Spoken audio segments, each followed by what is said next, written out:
Hey, Austin.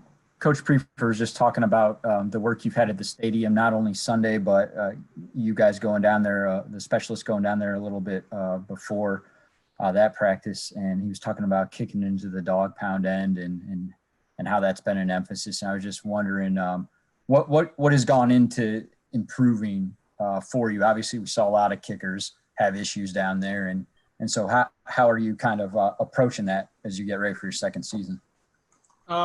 Going down there, just getting the reps, picking out target points towards the dog pound end, towards the other end, are very key and vital to my success. And other than that, you just got to go down there and hit a good ball. Odds are, if it's windy and you don't hit a solid ball, it's going to be harder to make that kick. But my goal is to hit an A ball every single time. And if I do that towards the dog pound, there won't be any issues. So that's been my goal, is to go down there and keep the same technique, hit a solid ball, and just have no worries or no issues at all, and just be confident in myself. Daryl Ryder, you're up. Hey, Austin, I remember last year I asked you about, Phil Dawson had the diary for kicking in that stadium. And I'm just curious, now that you have a year under your belt, you're going into year two, have you come up with maybe some sort of your own system for charting your work, or trying to figure out, the best ways of hitting, as you said, that perfect ball in certain situations?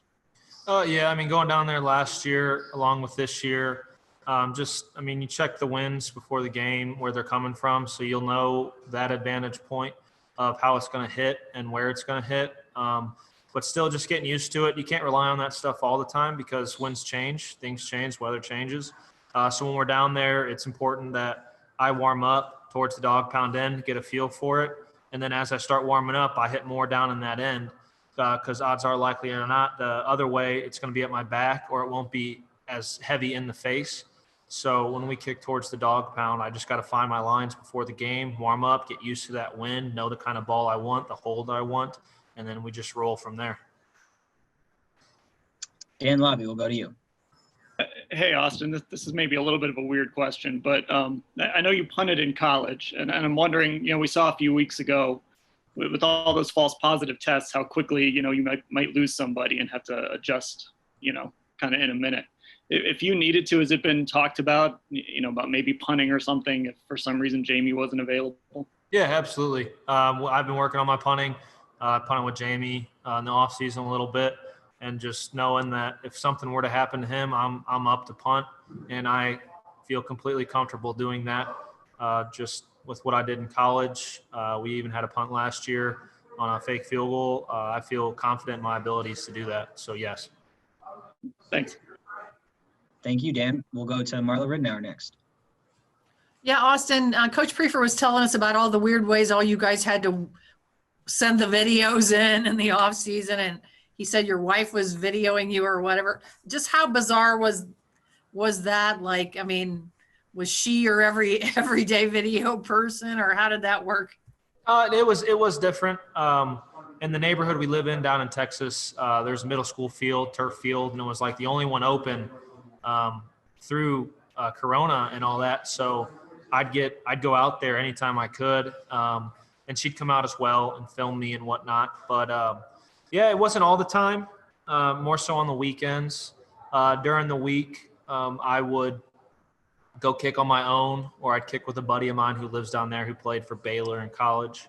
And then other than that, I'd reach out to local high school kids. I'd kick myself, and then I'd help them with lessons and things like that. So that's kind of what I did through Corona. And I think we got good work in, and I helped others out. So. Do you feel a lot stronger though? I stuck to what our strength coach's protocol on the weight room, cut some fat. I feel good. When it comes to strength and everything, yeah, you can always strive to get a stronger leg. But my goal is to improve the accuracy and keep the same leg strength I had last year, even though I think it has improved. I just want the accuracy to go up, and I want to continue making kicks for this team. Scott Petrick will have our next question. Hey, Austin. I'm wondering what you think it'll be like kicking without fans. I know you do it at practice, but in the game situation, do you think it'll be a lot different? Do you think it'll have any impact at all?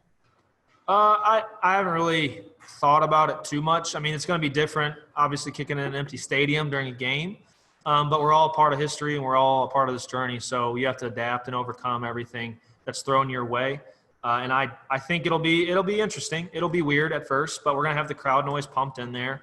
And it's still going to be a game. So there's still going to be those pressure scenarios where you're locked in, you're ready to roll, because we're trying to win games here and we're trying to change the culture and just continue doing what we do. Thanks. Nate Ulrich, you're up.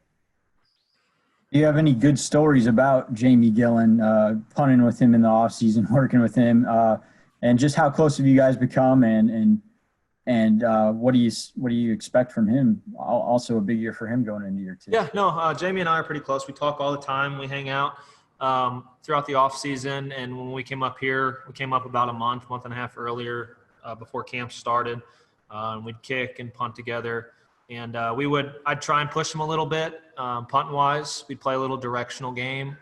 He has a bigger punt leg than me, obviously, but when it came to consistency and things like that, I would try my best to push him so he got some competition out of it. And we enjoyed ourselves doing that. It was fun. And then, yeah, for this season, I think Jamie's going to have another great year. He's stronger. He's bigger. He's hitting really consistent, hitting really well. And, yeah, we really want to just perform on special teams the way we can. So. Okay, we'll take two more questions, Tony Grossi and then Scott Petrick. Hey, Austin.